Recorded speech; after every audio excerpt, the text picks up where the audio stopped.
Hey guys, চলে এসেছি next গল্প নিয়ে, বনবিবি মায়ের পূজা আরতি কেন হয়। এই কাহিনীটি শুরু করার আগে প্রথমত একটা কথা বলি। ভক্তিভরে আমরা সব দেবদেবীকে পূজা করি, কিন্তু কেন বনবিবি মায়ের পূজা আরতিটা আমরা যাগযজ্ঞভাবে প্রতিষ্ঠিত করি প্রত্যেক বছর আমরা এখানে? বনবিবি বন রক্ষা করে এবং সর্বদা মানুষের সাথে থাকে।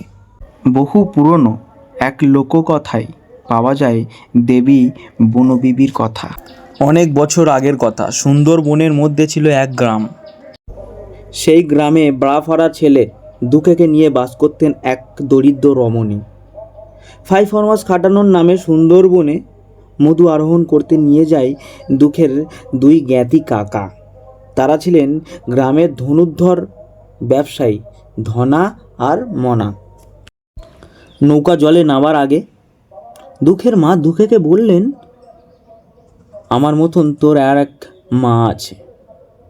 যখন কোনো বিপদে পড়বি তাকে ডাকবি, মন থেকে তাকে স্মরণ করবি, সে তোকে রক্ষা করবেন। জলে নৌকো ভাসালো মুকুরদের নৌকা।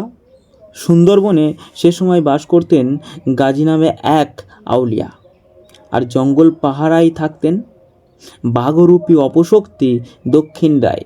যেমন সুপুরুষ তেমন তার দাপট, তেমন তার অহংকার।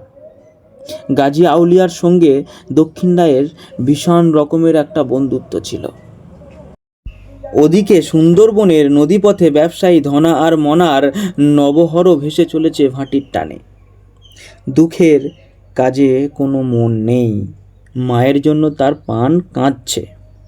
ধনা আর মনার ভয়ে ফেরার কথাও বলতে পারছে না।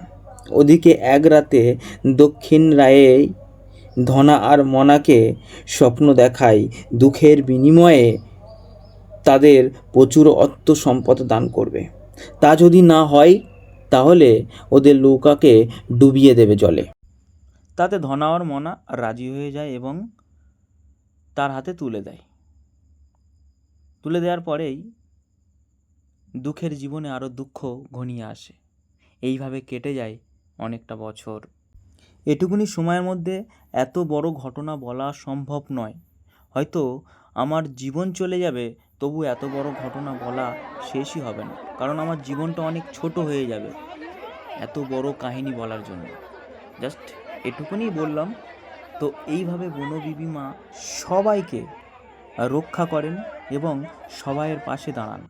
তাই আমাদেরও উচিত মায়ের বছরে একবার পূজা করা, মাকে সেবা করার। জাস্ট এটুকুনি তো সময় পাই আমরা প্রত্যেক বছর, তাই হৃদয় থেকেও মাকে ডাকার সারা বছর সময় পাই না।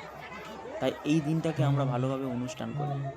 চলো, ওকে বাই, নেক্সট গল্পতে দেখা হচ্ছে।